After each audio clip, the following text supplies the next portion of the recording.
On our last program, we began to talk about Daniel and his dream or vision of angelic creatures. And on today's program, we're going to attempt to conclude our study. It all begins when Daniel prays for 3 weeks and then has a visitation. And this visitation is of the pre-incarnate Christ, or perhaps post-incarnate. He may be going into the future like John did to see Christ, as he appears also in the book of the Revelation. Gary Stearman is here to discuss with me this battle in the heavens. That's right, J.R., because when the angel came, it was not without a fight. For 21 days, an angel came, the angel Gabriel, having to fight the prince of Persia. And of course, Persia and Greece were the two principalities in the world scheme, concluding, by the way, with the final lineup of nations. The far future would produce what has come to be called the revived Roman Empire, the Antichrist, and all of that is in Daniel chapter 11. The angel gave all of this future prophecy. Last week we discussed the prophecy of the willful king and discussed the fact that he is going to worship a strange god, and he's going to cause an unnamed group of people to rule over Israel. And we got into who those people might be, who the Antichrist might be, and this brought us into some strange territory, J.R. Well, it appears that this strange group called them is a part of this strange god. Yeah. And so we talked about the possibility of some kind of aliens from UFOs coming down. Now, I know this sounds bizarre, and it's certainly not traditional theology. But you know that there are demons, and they are not of this world. And evidently, they're going to be running rampant during the tribulation period, helping the Antichrist, setting him up, keeping him in power. He's got to have some kind of a superstructure, political regime, in order to take over all of the countries of the world. And in Daniel chapter 2, when we learn of the dream of Nebuchadnezzar having a dream of this monster man, we learn that the feet of iron and clay is a strange mixture of them and us. Yeah, it's Daniel 2:43 says, "And whereas thou sawest iron mixed with miry clay, there's that mysterious group of people again, unnamed, they shall mingle themselves with the seed of men, but they shall not cleave one to another, even as iron is not mixed with clay." This suggests a genetic, an attempt to mingle the genetic pool with an alien group. Well, we know who the aliens are, and we call them demons from the world of darkness. Yes. And we remember that in Genesis chapter 6, they tried this once before. The sons of God came into the daughters of men, tried to interbreed, produced a race of monsters. God had to destroy the world with a flood. Only Noah, who was perfect in his generations, was saved, untouched by this whole mess. It appears, as Jesus said, that just as in the days of Noah, they're going to try this thing again. And that's exactly what Daniel seems to be indicating. Which led me to say on the last program that the Antichrist would be of alien-human hybrid origin. Yeah. And I would like for us to talk about that and perhaps explain more what I was referring to. I think that the seed of the serpent will be implanted into the human race. And the Lord said in Genesis 3, speaking to Eve, that the seed of the woman, who obviously is Christ, would fight against the seed of the serpent. And so the Antichrist, who is the ultimate enemy of Christ, will be of serpent seed. I think that makes him not quite human, in my opinion. Absolutely, and I would concur with that. I think the Antichrist may well be infused with this evil seed, if you will. I'm holding a book, and we talked about this last time, and by the way, we don't offer this book. And the name of the book is Abduction by Dr. John Mack. He's a Pulitzer Prize winner. He is a medical doctor. He is a psychiatrist. He's on the professorial staff at Harvard University. He He has credentials that go for miles. And he has written this book about what he calls alien abduction. And he concludes that there is a breeding program going on, and I'm quoting, that results in the creation of an alien-human hybrid offspring.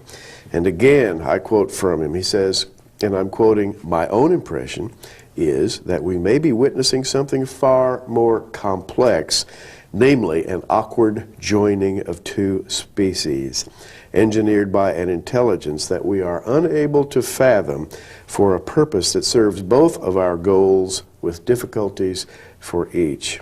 I base this view on the evidence presented by the abductees themselves." And so here is a famous man of science, a man who has personal credentials that are impeccable, saying in fact that this alien abduction scenario, which is in the news, it's in all the papers all over the world. And Jacques Vallée, the noted computer scientist from France who has written several books on UFOs, has said that statistically, JR, there have to be a minimum of 100,000 close encounters resulting in abduction each year on planet Earth, based upon his own databases. 100,000 occurrences per year. So the conclusion is, we are not alone. Yeah, and the conclusion is that the battle of light versus darkness, the whole motif of fiery chariots. Well, they don't come from Mars then. I don't think they come from Mars. No, in fact, I don't think they come from some faraway constellation with some fancy-sounding name. Pleiades, Venetians. The Pleiades. They call themselves the Pleiadians, and they call themselves a dozen other names. And they say that they are the masters of the universe who have come to save man. That's all lies from the father of lies himself. These are demons. So they're not beneficent. They're not beneficent. They're not here to help us with the quantum leap into the next millennium. They are here to pollute the genetic pool of mankind, and if they were able to do it, and they won't be able to do it, they could derail God's prophesied redemptive plan. But they won't be able to. But they're here to try. And the interesting thing about Daniel's visions here is that he sees Christ upon the waters of the Euphrates River, and Christ appears to him in a glorious fashion, just as John sees him on the island of Patmos, also in the middle of a body of water, with water on every side. And he is clothed in linen, and I think there's a significance to this linen, and has all the vestments of the high priest, and Daniel's three friends are so frightened they run away and hide. The rabbis have said these are Haggai, Zechariah, and Malachi. That's right. We don't know for sure about that. Well, they are said to be contemporaries of Daniel, so maybe they could have been. How about Shadrach, Meshach, and Abednego? Well, maybe. Well, whoever they are, they run and hide. And Daniel then falls on his face, petrified. A hand touches his shoulder. It is Gabriel who raises Daniel up and gives him a tremendous prophecy concerning the future rise of the Antichrist. Yeah, and it's a prophecy that's fraught with battle. The whole 11th chapter of Daniel is one huge long story of battle. Daniel chapter 7, verses 9 and 10 talks about this battle from a huge wide-angle view. I beheld till the thrones were cast down, and the Ancient of Days did sit, whose garment was white as snow, the hair of his head like pure wool. His throne was like the fiery flame, and his wheels as burning fire. A fiery stream issued and came forth from before him. Thousands ministered unto him. 10,000 times 10,000 stood before him. The judgment was set. The books were opened. Fiery battle. And these wheels of fire, J.R., we're talking about the fiery chariots of God that go forth from his throne. Wheels of fire sound very familiar to the modern ear. Yes. Do they not? You know, the modern UFO movement is with us, and there's no way to deny that something is out there. something is out there, and we know from the Bible that it is a battle, a pitched battle in the heavens, just beyond our eyesight. And we're just about to take a break. Isn't it interesting that Gabriel said to Daniel, I've been fighting for 3 weeks, hindered from coming here. Michael came to my help. When I leave you, I'm going to go back and fight again. In other words, the battle continues. Continues to this day. To this very day. We have a lot more to talk about, so we'll be back. Don't go away. Why does God need chariots? Why does he sit upon a throne? It is not ours to question why, but simply note that he does. These vehicles are real, aren't they? They are real. At the end of Elijah's ministry, Elisha and Elijah walked together. Elisha received a double portion of the ministry as prophesied because he was able to see Elijah being taken home. And we read about it in 2 Kings 2:11. And it came to pass, as they still went on and talked, behold, there appeared a chariot of fire, horses of fire, and parted them both asunder, and Elijah went up by a whirlwind into heaven. Well, J.R., these are called horses in a chariot, but I never saw horses in a chariot that whirled like a whirlwind with fire. Never in my life have I seen a whirling chariot and horses. This had to be something like a vehicle. The fact that the whirlwind is mentioned here suggests some kind of wheel or some kind of a turning or device. Rotating motion. Exactly. This is the same thing that we see in Daniel. Yeah. When God sits upon his throne and has wheels of fire that issues before him and so on. Right. This is the same thing Ezekiel saw when he saw wheels within a wheel. Absolutely. And here's the key. It's something that is shielded from our eyes because there was a time when Elisha came with his servant. And this is when the land was under siege by the armies of Assyria. The servant was afraid to death. Elisha was not, because through his eyes he was able to see the angelic armies that were on Israel's side. And Elisha prayed, and we have this in 2 Kings 6:17. Elisha prayed and said, Lord, I pray thee, open his eyes that he may see. And the Lord opened the eyes of the young man, and he saw. And behold, the mountain was full of horses and chariots of fire round about Elisha. And we have these fiery chariots again, which I think are celestial vehicles of some sort that are spinning like wheels of flame. If we saw one of them today through our technologically oriented eyes, we would have to say, there goes some kind of a hovering anti-gravity vehicle, you know? In another dimension. In another dimension. Just on the other side. Elisha could see it. You notice Elisha didn't say, Lord, open my eyes that I might see. He was able. Evidently, he saw it from the beginning and had confidence in it. And of course, it's possible that since the day he saw the chariot that took Elijah home, that he was able to see these chariots without any difficulty. In other words, he was connected somehow to the ultra-dimensional aspect of life. For that reason, he also could read the mind of the king of Syria, who's off, in another land, and the people wondered, how could this prophet of God know what you're thinking and saying in your bedroom? Indeed. Well, Ezekiel, of course, has the sighting, I guess we could call it the UFO sighting of all time. First chapter of Ezekiel talks about a fiery vehicle that's spinning, and it's called a whirlwind, but as it gets closer to him, it has wings, and it has rods and wheels and tubes, and it has a clear crystal over the top of it, and it has things that change position and move all around. It lands on the ground right in front of him, and one like the Son of Man is seated on a throne right in the middle of this thing. This is a vehicle to end all vehicles.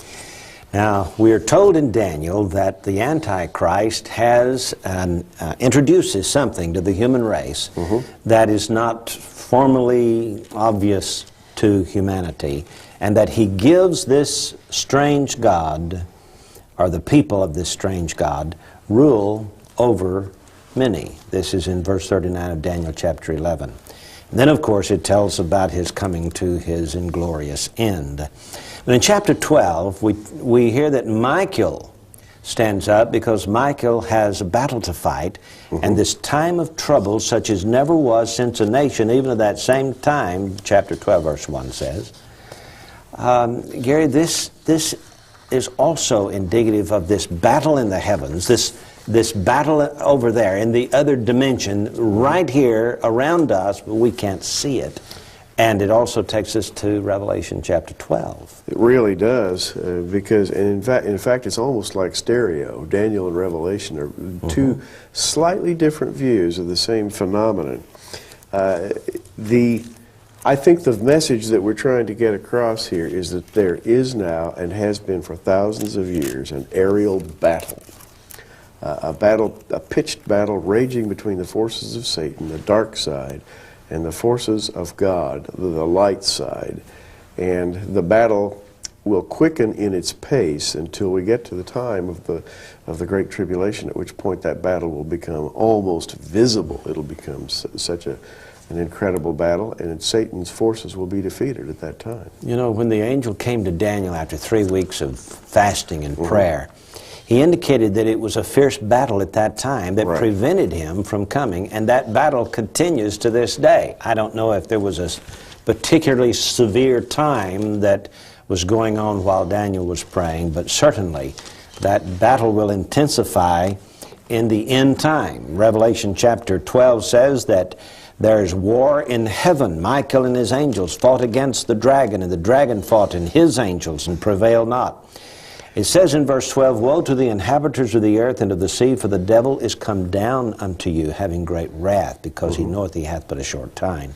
Gary, that battle is going to become so intense that it will spill over from wherever it is onto this planet where people live. Now here's an odd thing, and I bring this up because it may throw some light on what we're talking about. UFO phenomena are strange, ghostly. UFOs seem to be able to materialize and then suddenly wink out and just disappear, as though they're just on the verge of another dimension. But JR, it's a fact that those who study the phenomenon tell us that waves of increased UFO activity have been timed in the last 50 years to coincide with the major battles fought by Israel.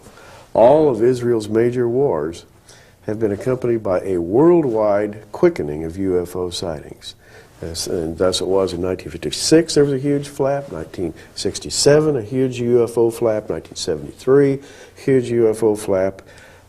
The battle in the heavens has something to do with Israel. This is what I conclude from this. Now, with so much interest during the last few years, perhaps even the last few months, in UFO activity, the question is there another battle looming on the near future horizon? And as a matter of fact, we do see a quickening of UFO sightings right now. A lot of video cameras are picking up a lot of activity. There have been flaps in Pensacola, Gulf Breeze, Florida, in Mexico City, in the northern New Mexico, southern Colorado area. Increasing numbers of UFOs are being seen, as though there is a major quickening in that activity, shall we say, in the activity in the battles of the heavens right now, perhaps presaging an earthly battle that's about to take place. There evidently appears to be a connection between the heavenly battle and the earthly battle. Yes. Whatever is going on in the heavens is spilling over into the earth. Well, we know we have had, for the first time in the history of mankind, worldwide wars. World War I, World War II, and perhaps a coming nuclear confrontation. And all of this is directed by unseen forces. Exactly. We just think we see what's going on. Actually, the real battle, and Paul said this in Ephesians 6:12, the real battle is behind the scenes. He said we don't wrestle against flesh and blood. We wrestle against these principalities and powers and rulers of darkness that are just beyond human vision. Revelation 12:13, when the dragon saw that he was cast into the earth, he persecuted the woman which brought forth the man-child. There's the key to the battle right there. he would love to destroy the woman that brought forth the man-child. Yes, and would you like to know more about that battle? Well, Daniel was told, Daniel, shut up the words and seal the book until the time of the end. In other words, there is something beyond our ability to see and comprehend that's raging out there, and we, for millennia, have not been able to understand it. It's a fascinating battle, but it's going on in the heavens today.